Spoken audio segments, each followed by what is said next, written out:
एका जिद्दी मुलीची गोष्ट.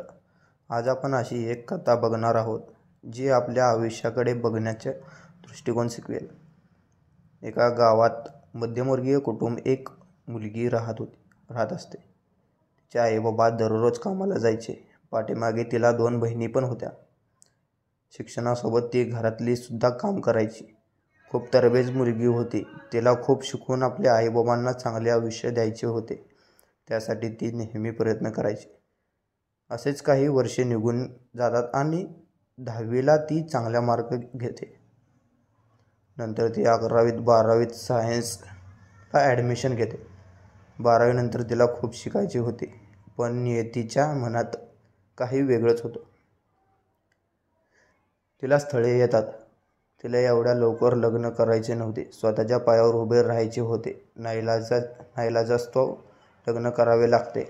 पण सासरी तिला पुढे शिकायची बंदी घातली जाते.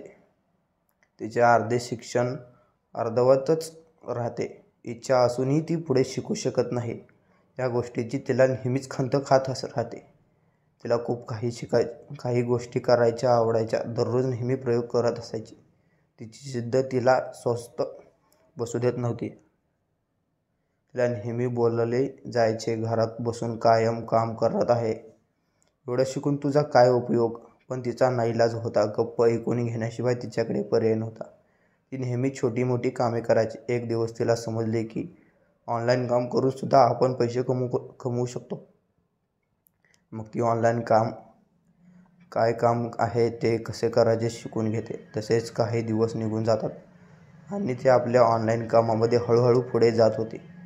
तिचे मन आत त्या कामात खूप रमले होते. तिला ऑनलाईन अनेक मित्रमैत्रिणी मिळाल्या जे नेहमी तिला प्रोत्साहन देतात. तिला काहीही करून आपल्याला स्वप्नाचे पूर्ण करायचे होते. तिला नेहमी दुसऱ्यांची मदत करायला खूप आवडायचे, कारण तिला तिच्यासारख्या अनेक लोकांना आपल्याबरोबर सोबत पुढे आणायचे होते. दररोज तिला नवनवीन संकटांना सामोरे जावे लागत असत, पण तिला न घाबरता प्रत्येक संकटावर मात करत पुढे जाते आणि बोलणाऱ्या सगळ्यांची तोंडे बंद करते. ती दररोज निस्वार्थ सगळ्यांना मदत करायची. असेच काही दिवस निघून जातात आणि हळूहळू ती आपल्या स्वप्नाच्या जवळ जात असते. दिवस रात्र मेहनत करते, थांबत नाही. लोकांच्या बोलण्याकडे लक्ष न देता ती खूप मेहनत करते आणि एक दिवस असा येतो की तिच्या कष्टाचे फळ मिळते आणि ती उंच गगन भरारी घेते आणि तिचे स्वप्न पूर्ण होते. आपल्या आईबाबांना चांगले सुखाचे आयुष्य देते. मुलगी असूनही ती कधी आपली जिद्द सोडत नाही. संकटाशी नेहमी 2 हात करते. सगळ्यात महत्त्वाचे म्हणजे ती लग्न झाले, घरचे नोकरी करू देत नाहीत, पुढचे शिक्षण घेता येत नाही म्हणून ती कधी रडत बसली नाही.